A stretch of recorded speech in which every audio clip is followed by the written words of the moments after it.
Hi, good morning everybody. This is a little bit of a rant.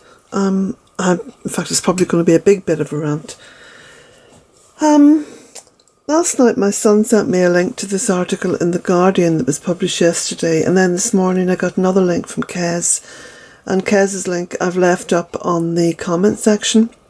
I'm actually going to post this link to this article below this video, okay? Now I'm going to try to keep it short, because if I go over 15 minutes it takes me an age to upload. So I'm not going to read all of the article, but suffice to say it's taken scientists all these years, loads of research, probably tons of money, to come up with the conclusion that I reached over 15 years ago when I started the Bealtaine project.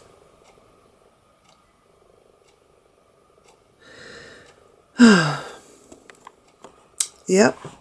Tree planting has mind-blowing potential to tackle climate crisis.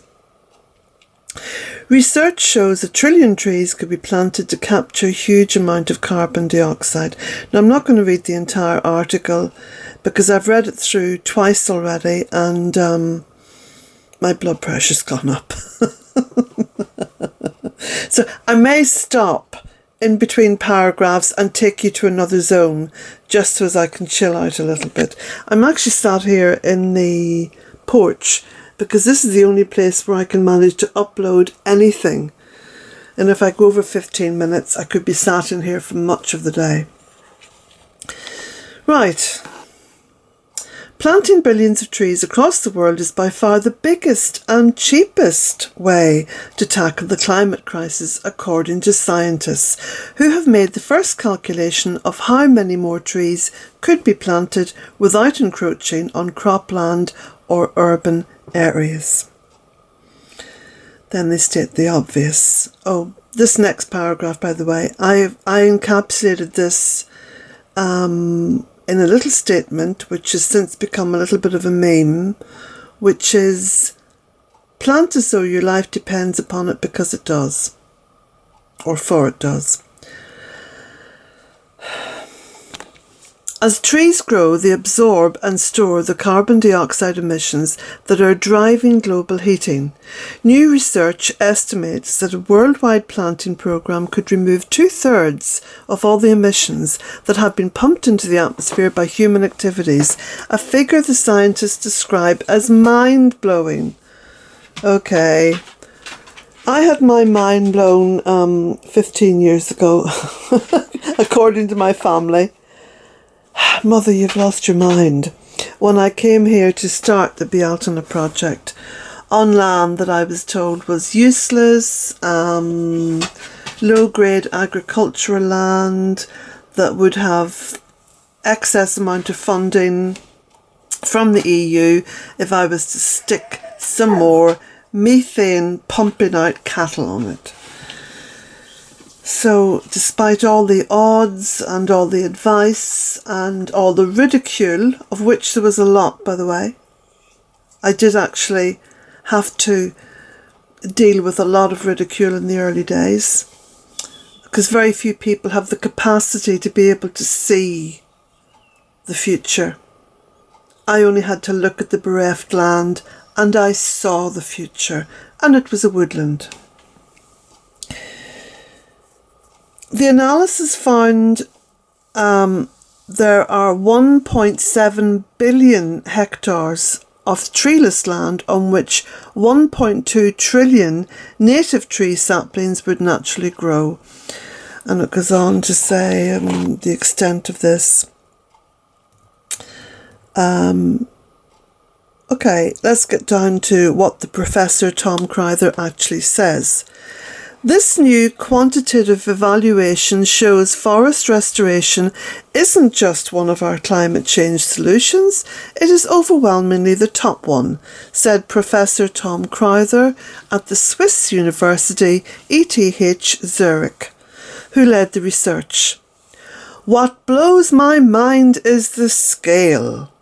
I thought restoration would be in the top 10, but it is overwhelmingly more powerful than all of the other climate change solutions proposed. Oh dear, oh dear, oh dear. Professor Tom, if you had engaged your right brain, you know, the part of the brain that visualizes things, the part of the brain that isn't about extraction and control and science per se, you'd have just learnt this from observation.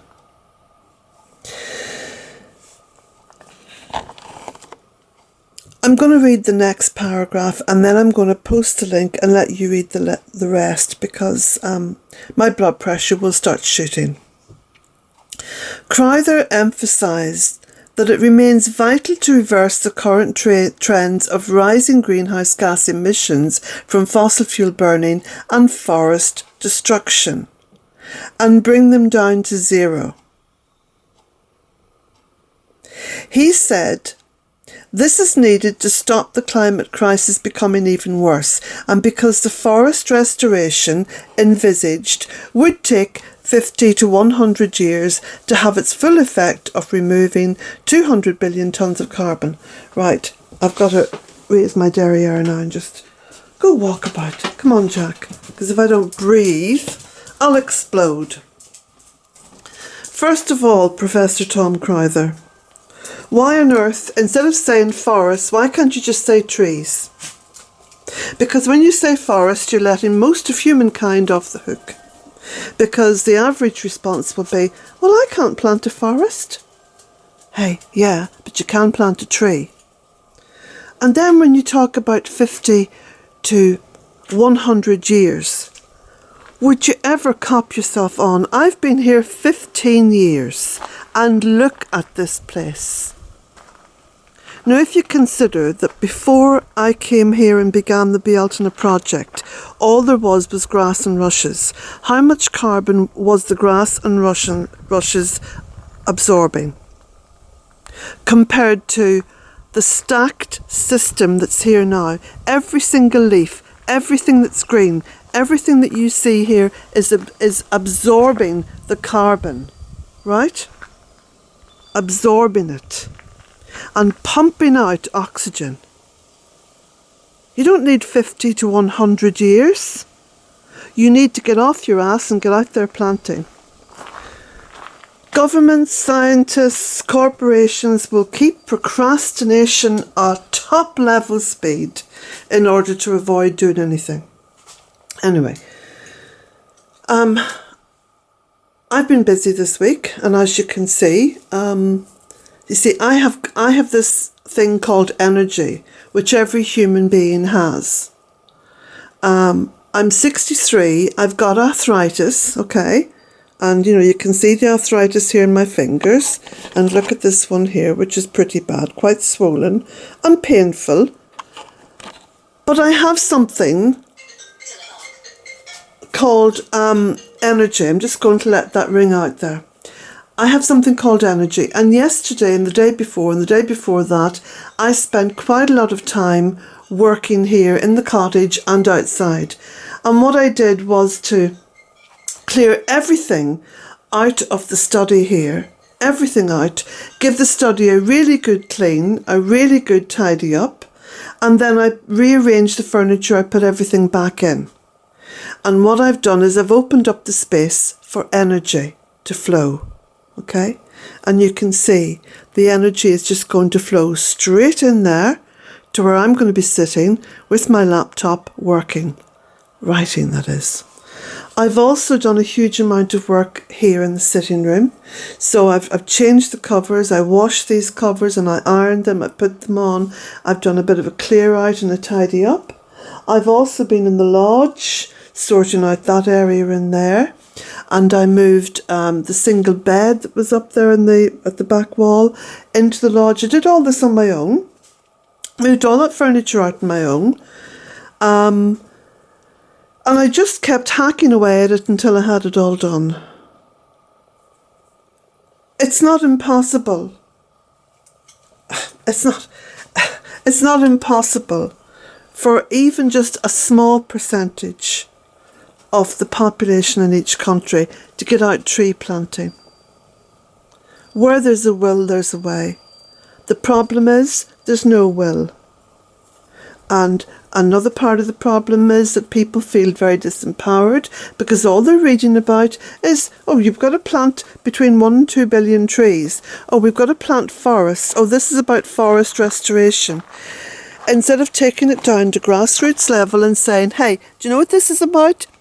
This is about doing something. That's what this is about.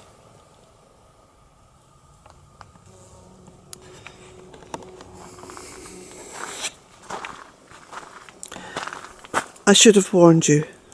This was a rant. But I think I'll put that up in the title. Now, if you don't hear much from me over the next while, it isn't because I've disappeared off the face of the earth. It's because I'm really, really busy, both working and writing. And I've got some people coming next week, and there's just, this continual thing called work, which I love, by the way. The last thing, in fact, for me, my idea of hell is sitting on my derriere twiddling my thumbs. So, blessings to you all. And I'm going to post a link to the article in The Guardian underneath. Read it and fume, okay? Blessings to you all. Oh, don't forget, please, if you would, consider supporting the Bealtaine project. And subscribe. Apparently that's what everyone says. Blessings to you all again.